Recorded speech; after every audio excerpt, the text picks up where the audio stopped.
శరన్నవరాత్రుల్లో 7వ రోజు అమ్మవారు మహాచండీదేవిగా దర్శనమిస్తారు. దేవతల కార్యసిద్ధి, దుష్ట శిక్షణ, శిష్ట రక్షణ కోసం మహాలక్ష్మి, మహాకాళి, మహాసరస్వతుల త్రిశక్తి స్వరూపిణిగా శ్రీ మహాచండీ అమ్మవారు ఉద్భవిస్తారు.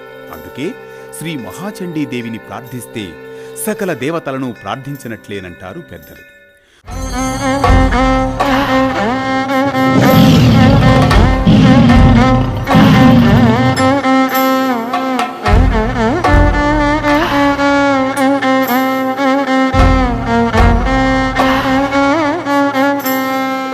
శ్రీ మహాచండీ అనుగ్రహం వల్ల విద్య, కీర్తి, సంపద కలుగుతాయి. శత్రువులు మిత్రులుగా మారిపోతారు. చండీ సప్తశతి, లలితా సహస్రనామ స్తోత్రం, శ్రీదేవి ఖడ్గమాలల్ని పారాయణం చేస్తూ అమ్మను ప్రార్థించాలి. ఏ కోరికలతో అమ్మవారిని ప్రార్థిస్తామో ఆ కోరికలన్నీ సిద్ధిస్తాయనేది భక్తుల విశ్వాసం. కదంబం, చక్కెర పొంగలి నైవేద్యంగా అమ్మకు సమర్పించాలి. మహాచండీదేవిని ఆరాధించిన వారికి విద్య, కీర్తి, ఐశ్వర్య సంపదలు అనాయాసంగా సిద్ధిస్తాయి.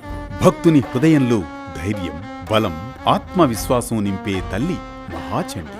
శరన్నవరాత్రి 7వ రోజున అమ్మవారికి కదంబ పువ్వులు, చక్కెర పొంగలి నైవేద్యంతో పూజిస్తే దుష్ట శక్తులు తొలగి శుభశక్తులు గృహంలో నెలకొంటాయి.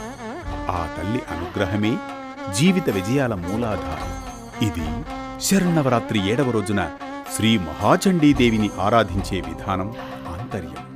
మరో భక్తి రాగం, ధర్మ దీపంతో మళ్ళీ కలుద్దాం రేపటి పరమార్థంతో.